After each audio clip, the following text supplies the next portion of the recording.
You have completed the free application for federal student aid, the FAFSA. And now you are waiting for your financial aid notifications from the colleges you have applied to. Then your college asks you to verify the information on your FAFSA. You might be asking, why? The main reason is the federal government or your college wants to make sure the information you submitted on your FAFSA is correct. Congratulations! You have been selected for a process called verification. You join about 30% of all FAFSA filers who are selected for verification each year. There are a couple of items you may be asked to verify, such as tax data, family members in college, household size, high school completion, and more.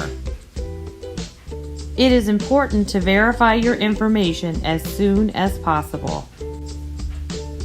The sooner you verify your information, the sooner your college can make sure they have given you the correct financial aid. They can then process your scholarships and grants. How do you complete the verification process? Each college is different. You will most likely be sent an email or letter giving you specific directions. Goshen College will send you a verification letter with your financial aid notification.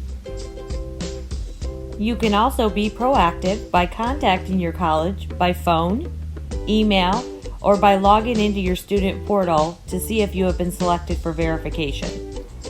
You might be asked to bring in your high school diploma, you and your guardian's IRS tax return transcripts, or your passport. Please keep a copy of all verification documents for your records. Please do not send us original copies. Keep copies of everything.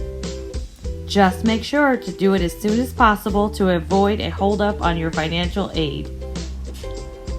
Have questions? Contact Goshen College Financial Aid Office by email at fanaid@goshen.edu or by calling 574-535-7525.